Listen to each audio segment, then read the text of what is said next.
My name is Tom Clark, and I'm actually with a private sector firm. I'm with Halcro, an international engineering consulting firm. So what brings you to the APTA conference this week? I am representing our firm here at the conference, learning what the issues are that affect APTA, that affect ATU, how our elected officials can possibly provide some assistance to us in this year's Congress, and seeing what's happening with the transportation bill mostly. So what's the largest issue for you and your company? The largest issue would be the fact that we haven't been able to see a great deal of leadership here in Congress in terms of being able to pass a multi-year, fully funded transportation bill. That's impacting the ability of many transit agencies as well as departments of transportation and other local agencies to be able to plan for the future. They can't really award longer-term contracts or larger contracts to firms such as myself. Our firm does primarily design work, but we work closely with contractors, we work closely with operations and maintenance people, and these projects just simply aren't getting out on the street. We've had to lay off some people, furlough other people, and we'd like to bring them back to work and make them gainfully employed. Okay, great. And what's your message for your legislators while you're here on the Hill this week? My message would be that don't be afraid to increase the amount of investment in transportation. The gasoline, quote, tax is not a tax, it's a user fee, and treat it as such. If you can increase a user fee, the people who are using those highways are the ones who are paying for it or using transit, and let's fund all of transit to the benefit of everyone. And do you know who first passed the last increase in the gas tax? Well, it was under Clinton. It was in 1993. But the initial one was by Ronald Reagan. So you can bring that fact with you to the Hill. Well, thank you very much. Learn something new every day. Thanks for talking to me. My name is Roger Bryce. I'm president of Local 1493. Charter is out of Raleigh, North Carolina. Great. So what are you hoping to accomplish tonight in this gathering with APTA and your colleagues in management? Well, this is a meet and greet, and as far as sharing ideas, learning about what's going on in different parts of the country, it's been very informative. I've talked with several people, and the information that I've gathered tonight is immeasurable. So what in particular has been immeasurable for you?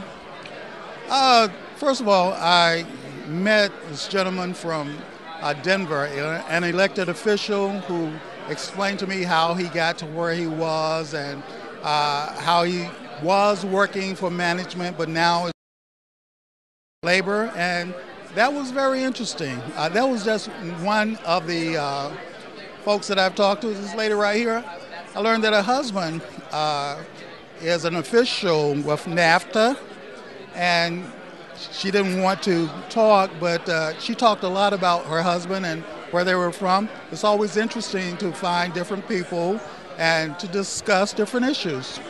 And so how do you think what opportunities do you see for labor and management to come together to fight for more money for transit operations? It's a wonderful thing for us to be on the same page. Together we win, divided we fall. So if we can come to a happy agreement or some kind of agreement as to where we are and where we're going, we can't help but to succeed in our endeavors. Well, thanks so much, Roger. All right, enjoy the meet and greet. Keep working the room. All righty.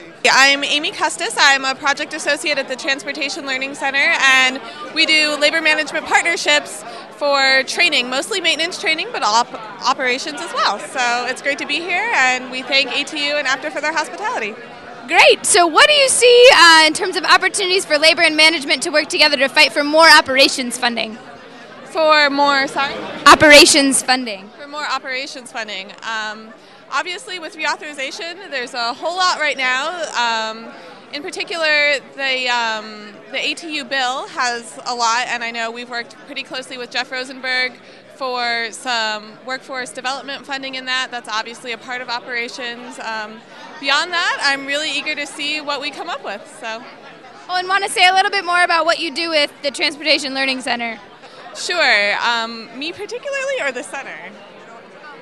Okay, So the center works with ATU, TWU, and APTA primarily to foster labor management partnerships locally and across the country to fix training at transit locations nationwide.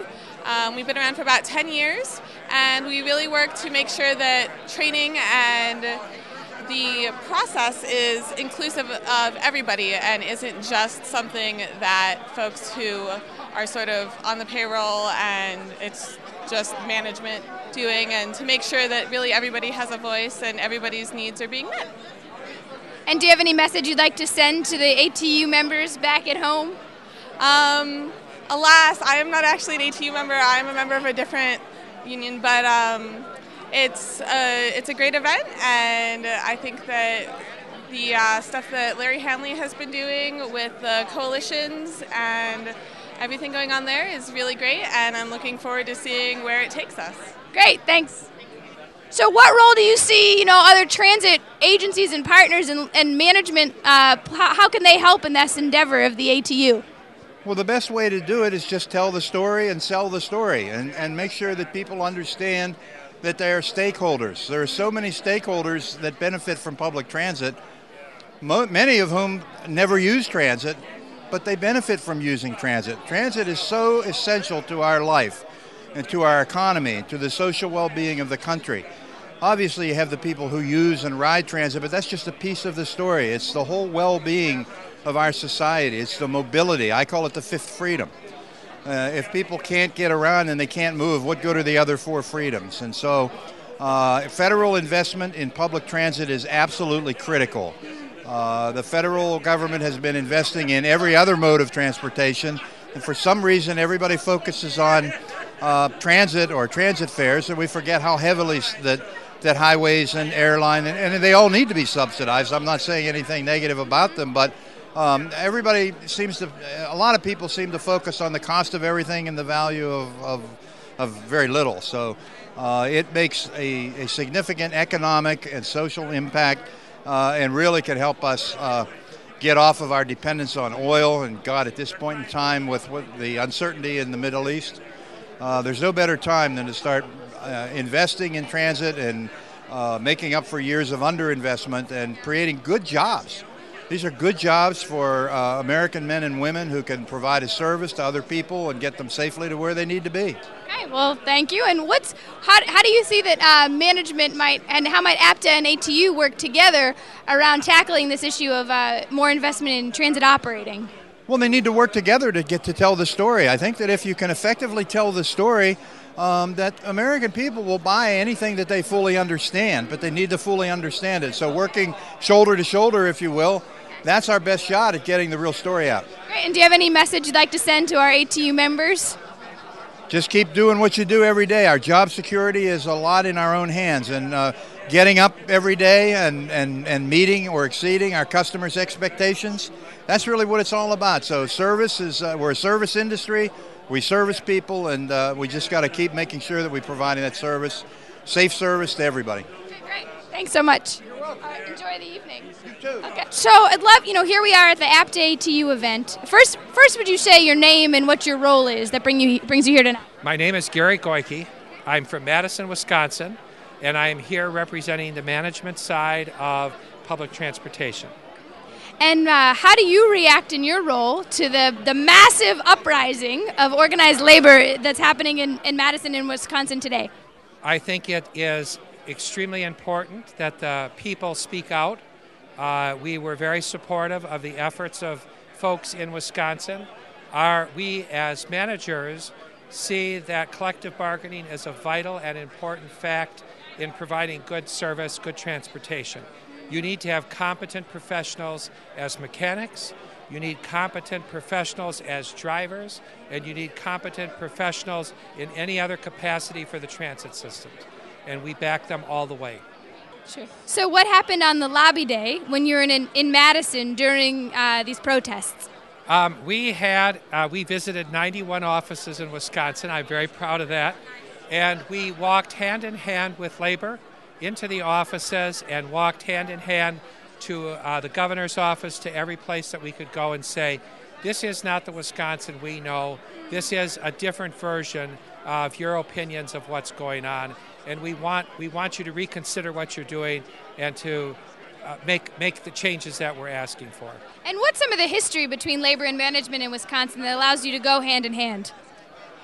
We made a disciplined decision. It is in everybody's interest. It's in the riders' interest that management and labor and the other folks, our suppliers, our business partners, work together for providing the service. The service is what counts. And you need good drivers, you need good mechanics, you need good maintenance people, you need good managers all working together to do that.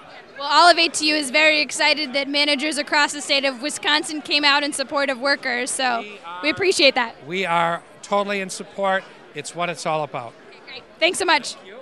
Thank you. Yeah. I'm part of a new department of field mobilization and training that the ATU is investing in to help build local coalitions that will support transit. So I'd love for you to just say your name and what brings you out here to this lovely ATU APTA event tonight. My name is Sarah Trafton, and I'm the Executive Director of Regional Transportation Program in Portland, RTP for short. And what brings me here is working with the local union, Local 714, and the President, Joe Gaudette, and really just forging a good management-union relationship and understanding the benefits of transit and knowing that we're stronger together, really. And at the end of the day, our job is to get people from point A to point B, and the more we can work together to do that, the better off we all are. So what do you see as some of the things that get in the way of us being able to do that, of getting people to point A and point B and having effective labor management relationships? They're completely two separate things, so I'll take the point A to point B thing first. I think that right now the most critical thing is funding, and not just funding, but funding for operations. ARA was great, the stimulus money was great, it got us a lot of new vehicles, which we desperately needed. And that's not just in Maine, but around the country. But now we have them sitting in our garages or parking lots without the money to actually operate them. So you're really looking at a focus on operating funds in the coming years, in the next, if it ever happens. Well, is it true that Portland is at risk of losing their operating funding? No. Risk. Okay. No, we're not. We're not. That's a different. Losing it. Okay. Is that the other Portland? That's the other Portland. Okay, sorry. There's the good Portland. No, they're both good Portlands. Governor that wants to make the right to work. Yeah. In Maine, right? Yeah, okay. Maine is, and that's, yeah, we're definitely one of the states that, I mean, we're not a bigger state like Ohio or Maryland, but Maine is definitely at risk for right to work laws, which as a management person, I guess it's difficult. I'm in a difficult position of understanding the benefits of the union, but also understanding that at the end of the day, I have to advocate for what's right for the agency. But at the same time, for me, it always what's right for the agency is what's right for the worker, or at least what's fair. So that's the position I come from, and I really hope that Maine, the people that are decision makers in Maine, understand that it's not a good idea. Right to work is not a good idea. We can look at Louisiana, or I think it's Mississippi. What happens to standards of living? It's not that union people are rich or have a much better way of life. It's just they're like an inch closer to what's actually maybe a wage that a family could live on, or even a single person could live on. So that's really where I'm at. I couldn't have said it better. Do you want to say who you are and your local? Yeah, I'm Joe Gaudette, Portland, Maine, 714, and I have to work closely with Sarah. We just finished 2 contracts. I didn't get everything I wanted, but she's fair.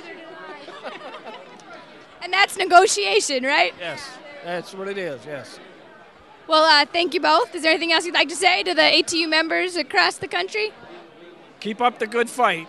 Yeah, stand tall, stand tall. Yeah, thanks so much. Well, you know, I'm with the new Field Mobilization and Training Department, and we spent a lot of time in the ATU in the last couple weeks talking about just a massive attack on transit and sort of underfunded systems, and seeing, you know, forcing layoffs and service cuts in a lot of communities. So anyways, I'd love to just talk with you guys, hear a little bit more about what's the picture like in Allentown. And so if you just say your name and where you're from, what you do. Peter Schweier, Schweyer, Chairman of the Board for Lanta, Lehigh Northampton Transit Authority in Lehigh Valley in Pennsylvania. For us, our biggest concern, and I'll speak only for our system, our capital needs, what we're finding is a shortfall in capital funding is going to result in potential cuts in services. We need to make sure that our maintenance folks and our drivers have the absolute best equipment to work with. Our riders are serviced properly, and that's really where our major concern is, and that's why we're down here today. Okay, great. And how about you as a local president? Go ahead. What do you want to? Say your name and your role and where you're from. Okay. My name is Tom Bonner. I'm the president of ATU Local 956, now in town, Pennsylvania. I work for Lanta as a maintenance mechanic. And my biggest concern with is like Pete said, with the service cuts, which of course means less buses on the road, less of my guys working, less people getting an easy way to work. And of course, I'm concerned about layoffs and the cuts and what that means to my members. And how about the two of you work together to build a coalition to support transit funding and to in Allentown? I don't think you're going to find folks who care more about public transit than the board and the employees who work there. And as far as we're concerned, moving people, getting people to and from jobs, 55% of our riders use it every day to go to work and come home from work, and that's vitally important to us. And cuts in Washington translate into local property tax hikes and to offset their any cuts that they have here. So we're certainly doing our best to make sure that doesn't happen. Great. Anything? We've already tried to form partnerships with our board and our managers to increase funding for our transit system. And I think it has helped so far because we're one of the few transit systems in Pennsylvania that isn't experiencing mass service cuts at this time. So. Great. And in this, bigger political climate that has a lot of animosity between labor and management, it seems like the two of you have a good relationship. Any comment or history you might speak of that might encourage other folks in that direction?